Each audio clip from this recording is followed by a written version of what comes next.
RER, information. Et nous retrouvons tout de suite le journal présenté par Éric Michel. Bonjour. Bonjour à tous. Nuit calme, ou presque, à La Réunion hier soir. Il y a eu encore quelques poubelles et une voiture incendiée au port hier soir, mais rien à voir avec les derniers événements qui ont choqué les habitants. La ville tournait au ralenti hier. Beaucoup condamnent les exactions de la nuit de mardi, où la mairie annexe de la Rivière des Galets a été en partie incendiée. Le PMU de l'avenue Rico Carpaille a tout perdu. 106 bouteilles de gaz ont été volées dans une station essence. Les locaux de la Sémadère et du TCO ont été vandalisés. Hier, Pôle emploi et plusieurs commerçants ont d'ailleurs préféré fermer leurs portes, craignant de nouveaux débordements. Jean-Yves Langenier a qualifié ces actes de scandaleux et d'insensés. Au final, c'est la population qui est pénalisée. Le maire du port accuse à présent, il y a derrière les manifestants des gens qui jouent aux apprentis sorciers. Sans le nommer, Jean-Yves Langenier vise Joël Mongin, un entrepreneur bien connu de la place. Quand je vois un chef d'entreprise venir sur les barrages, encourager la violence, que son fils se proclame porte-parole des manifestants, il a un rôle qui n'est pas très clair. La justice devra établir les responsabilités, a encore déclaré le premier magistrat de la ville du port. Les forces de l'ordre ont déjà interpellé 22 personnes, 14 sont encore en garde à vue au commissariat Malartic à Saint-Denis. La préfecture a annoncé hier l'arrivée de 40 gendarmes mobiles de Mayotte. D'autres renforts de Paris, cette fois, sont attendus ce week-end. Calme très précaire donc au port, et on apprend ce matin que le centre d'animation Farfar, situé à la Rivière des Galets, a fait l'objet hier soir d'une tentative de cambriolage. Les bureaux ont été vandalisés, mais les individus ont été mis en fuite par l'arrivée des vigiles. Après la mairie annexe, c'est un autre lieu symbolique qui a été pris pour cible. Explosion de colère aussi à Saint-Louis. Les jeunes des quartiers de l'Étang du Gol et de Bel-Air ont dressé plusieurs barrages et la revendication est la même, du travail. Des dizaines de jeunes de la Palissade et de Pont-Neuf se sont aussi regroupés devant la mairie. Après une rencontre avec le premier magistrat, Claude Waro a assuré que dès que les contrats aidés seront attribués, chaque quartier aura son quota à compter du 1er mars. Les manifestants ont alors décidé de lever tous les barrages. Malgré la réticence de quelques-uns, les forces de l'ordre sont ensuite passées à l'action en débarrassant la chaussée des différents objets. Les réactions sont nombreuses après ces événements. Dans un communiqué, tout d'abord, le ministre de l'Outre-mer a condamné les actes de violence. Toutefois, Victor Lurel dit comprendre ces jeunes qui cherchent du travail. Il souligne que l'État a fait son travail et que tout un arsenal de moyens existe, rappelant les contrats aidés déjà attribués, les contrats emploi d'avenir, que les collectivités s'accaparent de ces outils, a ajouté le ministre des DOM. Les députés Jean-Claude Fruteau, Patrick Le Breton et Jean-Jacques Vlody, le sénateur Michel Vergoz appellent dans un communiqué le Conseil régional et le Conseil général à se mobiliser davantage afin de mettre en œuvre très rapidement le dispositif emploi d'avenir. Les parlementaires socialistes déplorent qu'à ce jour, seul 1 petit % des 5000 contrats a été consommé à La Réunion, quand la Martinique est déjà à 38%. Jean-Claude Fruteau, Patrick Le Breton, Jean-Jacques Vlody et Michel Vergoz affirment que la situation de l'emploi des jeunes à La Réunion commande d'agir avec responsabilité, sans arrière-pensée politicienne. Fin de citation. De leur côté, Monique Orphée, députée de la 6e circonscription, et Philippe Leconstant, premier secrétaire du PS, ont appelé eux aussi les collectivités à s'impliquer pour la mise en place du dispositif emploi d'avenir, dont 5000 ont été attribués à La Réunion et financés à 75% par l'État. Dans un courrier adressé au Premier ministre Jean-Marc Ayrault, la présidente du Conseil général Nassima Dindar demande de son côté au chef du gouvernement de considérer les quartiers réunionnais comme des quartiers prioritaires afin que des dispositifs d'urgence soient trouvés pour aider les jeunes à s'insérer dans le monde du travail. À quoi bon pourrait répondre le gouvernement, puisque des dispositifs existent déjà et les élus ne les utilisent pas. Faudrait pas avoir les yeux plus gros que le ventre aussi. Une information qui ne va pas apaiser le climat social, ça va en effet flamber pour les carburants au 1er mars dans quelques jours, selon la presse écrite ce matin. Le super pourrait augmenter entre 5 et 10 centimes, le gazole autour de 5 centimes. La bouteille de gaz augmenterait de 7 € avec la fin du dispositif de la région au 28 février. Les allocations familiales dans le viseur de la Cour des comptes. Son président Didier Migaud a proposé au gouvernement de soumettre ces allocations à l'impôt, de diminuer ces montants, de les plafonner ou accorder sous condition de ressources. Le gouvernement n'a pas encore tranché. Une commission travaille sur le sujet.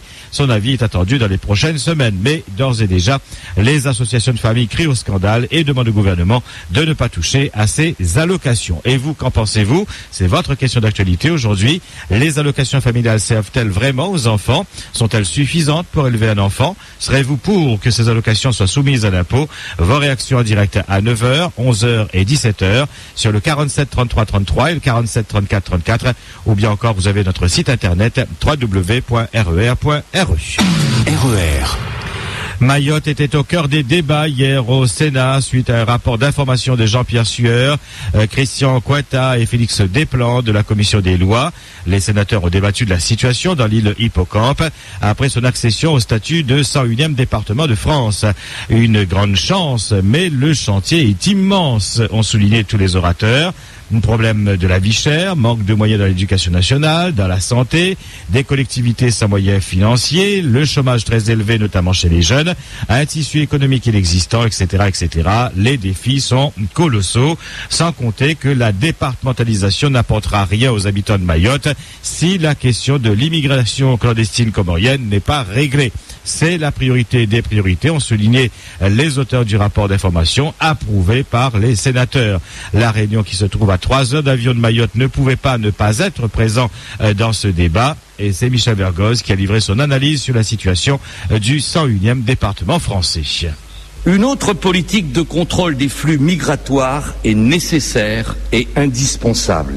Mais si une autre politique d'immigration à Mayotte est incontournable, elle ne peut à elle seule réunir les conditions du succès si la France ne se mobilise pas pour installer un dialogue respectueux et pragmatique avec les Comores à partir d'initiatives nouvelles. Juste pour mémoire, certains l'ont rappelé, la France mobilise 20 millions d'euros dans la coopération bilatérale avec les Comores, quand elle dépense, on l'a rappelé, 50 à 70 millions d'euros par an dans les reconduites à la frontière depuis Mayotte. Enfin, dans le principal souci de recherche de développement mutuel dans la zone de l'océan Indien, la Commission de l'océan Indien, la COI, doit jouer un rôle primordial également autour d'actions de co-développement dans lesquelles chacun y retrouverait son compte.